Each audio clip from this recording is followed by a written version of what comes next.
মৰমৰ ছাত্ৰ-ছাত্ৰীসকল, আজিৰ ভিডিঅ'টোত আমি নৱম শ্ৰেণীৰ জীৱৰ বিচিত্ৰতা পাঠটো আলোচনা কৰিম। তোমালোকে জৈৱ বৈচিত্ৰ্য শব্দটো শুনিছানে বাৰু? ইংৰাজীত বায়োডাইভাৰ্চিটি বুলি কোৱা হয়।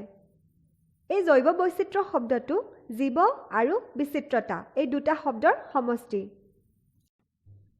আমাৰ পৃথিৱীখনত বিভিন্ন ধৰণৰ জীৱ আছে, যেনে উদ্ভিদসমূহ, প্ৰাণীসমূহ, আনকি আমি খালী চকুৰে দেখা নোপোৱা অনুজীৱবোৰো হৈছে একোটা জীৱ।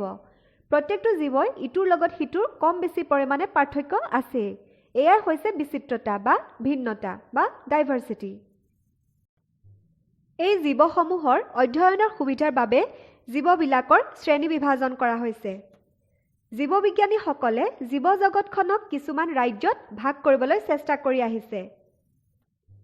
আৰ্নষ্ট হেকেল, ৰবাৰ্ট হুইটেকাৰ আৰু কাৰ্ল উৱেছি নামৰ জীৱবিজ্ঞানী কেইজনে জীৱ জগতখনক কিছুমান ৰাজ্যত ভাগ কৰিছিল।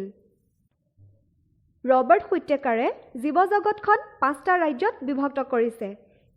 এই 5টা ৰাজ্য হৈছে মনেৰা ৰাজ্য, প্ৰতিষ্ঠা ৰাজ্য, ভেঁকুৰ ৰাজ্য, উদ্ভিদ ৰাজ্য আৰু প্ৰাণী ৰাজ্য। এতিয়া আমি এটা এটাকৈ এই ৰাজ্যকেইটাৰ বৈশিষ্ট্যসমূহ জানি লওঁ। মনেৰা ৰাজ্যৰ জীৱসমূহ এককোষী, অৰ্থাৎ সিহঁতৰ দেহ এটা কোষেৰে গঠন হৈছে। এই জীৱসমূহ প্ৰকোষ কেন্দ্ৰীয়, অৰ্থাৎ কোষৰ যিটো চেণ্টাৰ আছে তাত প্ৰকৃত কোষ কেন্দ্ৰ নাথাকে আৰু কোষ অংগাণুবিলাকো পোৱা নাযায়। পৰিপুষ্টিৰ প্ৰণালী কিছুমানৰ ক্ষেত্ৰত স্বপুষ্ট বা অট'ট্ৰফিক, অৰ্থাৎ নিজৰ আহাৰ নিজে সালোকসংশ্লেষণ প্ৰক্ৰিয়াৰ দ্বাৰা তৈয়াৰ কৰি ল'ব পাৰে। আৰু কিছুমান জীৱ হৈছে পৰপুষ্ট বা হিটেৰট্ৰফিক, আৰু সিহঁতে আনৰ পৰা খাদ্য আহৰণ কৰি লয়। মনেৰা ৰাজ্যৰ জীৱৰ উদাহৰণ হৈছে বেক্টেৰিয়া, মাইকোপ্লাজমা, এনাবিনা ইত্যাদি। এইখন চিত্ৰত দেখা পাবা তোমালোকে।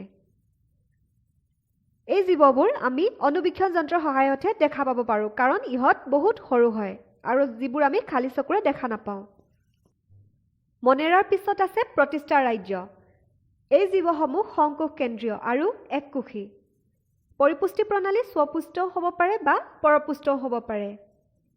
এই ৰাজ্যত অন্তৰ্ভুক্ত জীৱ কিছুমান হৈছে এককোষী শেলাই, ডায়েটম, পেৰামেচিয়াম, এমিবা, ইউগ্লেনা ইত্যাদি। ইয়াত চিত্ৰৰ সহায়ত দেখুওৱা হৈছে। ইয়াত পেৰামেচিয়াম আৰু ইউগ্লেনাৰ চিত্ৰখন মন কৰিলে চুলিৰ নিচিনা কিছুমান উপাংগ বা ষ্ট্ৰাকচাৰ্ছ দেখা পাবা। এইবোৰক কেশৰ বা চিলিয়া বুলি কোৱা হয়। কেশৰ বা চিলিয়াবোৰৰ সহায়ত এই জীৱবিলাকে চলাচল কৰে। মনেৰাৰ পিছৰ ৰাজ্যটো হৈছে ভেঁকুৰ ৰাজ্য।